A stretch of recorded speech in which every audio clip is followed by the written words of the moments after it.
BJP Congress ನಾಯಕರ ಮಧ್ಯೆ ಹಿಜಾಬ್ ಯುದ್ಧ. ಬಿಜೆಪಿ ವಿರುದ್ಧ ಹರಿಹಾಯ್ದಿದ್ದಾರೆ ಕಾಂಗ್ರೆಸ್ ನಾಯಕ ಹರಿಪ್ರಸಾದ್.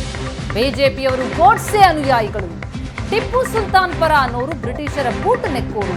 ಕಾಂಗ್ರೆಸ್ ನಾಯಕ ಬಿಕೆ ಹರಿಪ್ರಸಾದ್ ವಿವಾದಾತ್ಮಕ ಹೇಳಿಕೆಯನ್ನು ಕೊಟ್ಟಿದ್ರು. ನಾವು ಟಿಪ್ಪು ಸುಲ್ತಾನ್ ಫಾಲೋ ಮಾಡ್ತೀವೋ ಬಿಡ್ತೀವೋ ಅನ್ನೋದನ್ನ ಇವರು ಹೇಳೋದು ಬೇಡ ಅಂದಿದ್ರು ಹರಿಪ್ರಸಾದ್. ಸಿಎಂ ಸಿದ್ದರಾಮಯ್ಯ ಹೇಳಿಕೆಯನ್ನ ಕೂಡ ಸಮರ್ಥಿಸಿಕೊಂಡಿದ್ದಾರೆ ಹರಿಪ್ರಸಾದ್.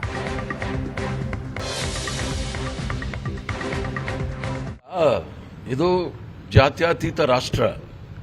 ಇದರಲ್ಲಿ ಎಲ್ಲ ಧರ್ಮವನ್ನು ಸಹ ಸಮಾನವಾಗಿ ಕಾಣ್ತಕ್ಕಂಥದ್ದು ಮಹಾತ್ಮ ಗಾಂಧಿಯವರ ಆಶಯಗಳು ಮತ್ತು ಆದರ್ಶ, ಸರ್ವಧರ್ಮ ಸಮಭಾವ ಅಂತಕ್ಕಂಥದ್ದು.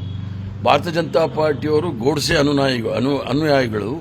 ಆದ್ದರಿಂದ ಅವರಿಂದ ನಾವೇನು ಇದಕ್ಕಿಂತ ಹೆಚ್ಚಿನ ಏನು ನಿರೀಕ್ಷೆ ಮಾಡಲಿಕ್ಕೆ ಆಗೋದಿಲ್ಲ. ಹಿಜಾಬು ಮತ್ತು ಬುರ್ಖಾ ಭಾಳ ವ್ಯತ್ಯಾಸ ಇದೆ. ಹಿಜಾಬ್ ಅಂತಕ್ಕಂಥದ್ದು ಈಗಾಗಲೇ ಹಲವಾರು ಶಾಲಾ ಕಾಲೇಜುಗಳಲ್ಲಿ ಅದು ತಲೆ ಮುಚ್ಕೊಳ್ಳೋಕೆ ಮಾತ್ರ ಮತ್ತು ಎದೆ ಮುಚ್ಕೊಳ್ಳೋಕೆ ಆಗ್ತಕ್ಕಂಥದ್ದು ಹಿಜಾಬ್.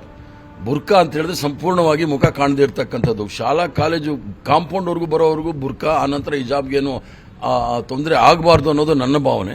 ಸುಪ್ರೀಂ ಕೋರ್ಟ್ ಏನು ಹೇಳುತ್ತೆ ಅದನ್ನು ನಾವು ಮುಂದೆ ಏನು ಮಾಡಬೇಕು ಅನ್ನೋದು ಪಕ್ಷ ಯೋಚನೆ ಮಾಡಿ. ಬಿಜೆಪಿಯವರು ಗೋಡ್ಸೆ ಅನುಯಾಯಿಗಳಂತೀರಿ, ಕಾಂಗ್ರೆಸ್ನವರು ಟಿಪ್ಪು ಸುಲ್ತಾನ್ ಪಾರ್ಟ್ 2 ಇವರು.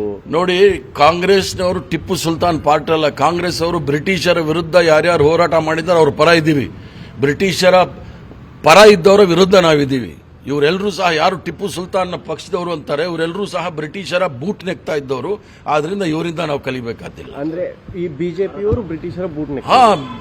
ಬಿಜೆಪಿಯ ಪೂರ್ವಜರು ಯಾರಿದ್ದಾರೆ ಸ್ವತಂತ್ರ ಹೋರಾಟದಲ್ಲಿ 7 ಲಕ್ಷ ಜನ, ಸುಮಾರು 7 ಲಕ್ಷ ಜನ ಭಾಗಿಯಾಗಿದ್ದಾರೆ ಸ್ವತಂತ್ರ ಹೋರಾಟದಲ್ಲಿ. ತ್ಯಾಗ ಬಲಿದಾನಗಳು ಮಾಡಿರ್ತಕ್ಕಂಥವ್ರು. ಒಂದೇ ಒಂದು ಹೆಸರು ಹೇಳ್ಬಿಡ್ಲಿ, ಇವರು ಹಿಂದುತ್ವ ಪಾರ್ಟಿಯವರು. ಎಲ್ಲೂ ಸಹ ಇವರಿಗೆ ಸಿಕ್ಕೋದಿಲ್ಲ. ಇವರೆಲ್ಲ ಬ್ರಿಟಿಷರ ಬೂಟ್ ನೆಕ್ದವರು. ಇವರು ನಮಗೆ ಹೇಳ್ಕೊಡೋದು ಬೇಡ, ನಾವು ಟಿಪ್ಪು ಸುಲ್ತಾನ್ ಫಾಲೋ ಮಾಡ್ತೀವಿ, ಇನ್ನೊಬ್ಬರು ಫಾಲೋ ಮಾಡ್ತೀವಿ ಅಂತ ಹೇಳಿ.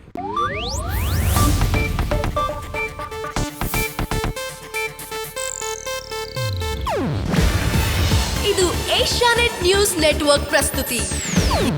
ನೀವು ನೋಡ್ತಿದ್ದೀರಾ ಏಷ್ಯಾನೆಟ್ ಸುವರ್ಣ ನ್ಯೂಸ್.